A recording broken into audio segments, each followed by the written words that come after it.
बॉलीवुड की dream girl Hema Malini एक दौर में रोमांटिक सीन करने से परहेज करती थी। उनकी इमेज ही कुछ ऐसी थी कि उन्हें डायरेक्टर्स भी ऐसे सीन देने से बचते थे। हेमा बस एक ही एक्टर के साथ ऑन स्क्रीन रोमांस करना पसंद किया करती थी। वह एक्टर कोई और नहीं बल्कि धर्मेंद्र थे। धर्मेंद्र के अलावा शायद ही किसी एक्टर को हेमा के साथ इतनी लिबर्टी मिली हो।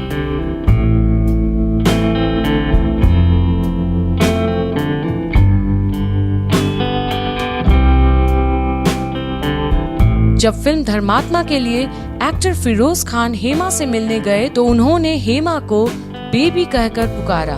वैसे तो इंडस्ट्री में सभी एक्टर हेमा मालिनी को हेमा जी कहकर पुकारा करते थे, लेकिन फिरोज खान उन्हें बेबी कहते थे।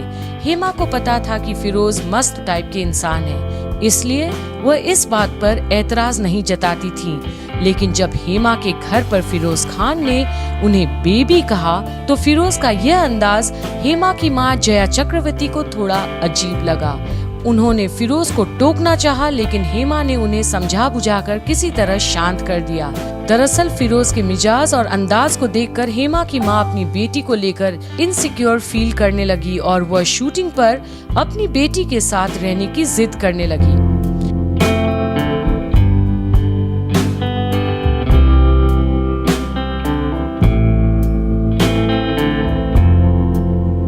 शूटिंग के दौरान एक सीन में फिरोज खान और हेमा मालिनी के बीच एक किस सीन को फिल्माया गया था। हेमा को तो इस सीन के बारे में पहले ही बता दिया गया था और वह इसके लिए तैयार भी हो गई थी। लेकिन जैसे ही सीन शूट करने की बारी आई तो हेमा की मां ने इस सीन को शूट करने से मना कर दिया।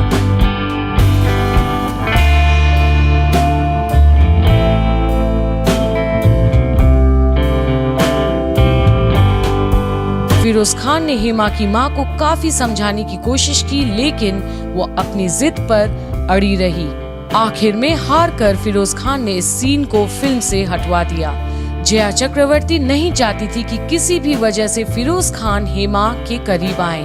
फिल्म रिलीज होने के बाद हिट साबित हुई और इस फिल्म के जरिए हेमा मालिनी को भी एक नई पहचान मिली।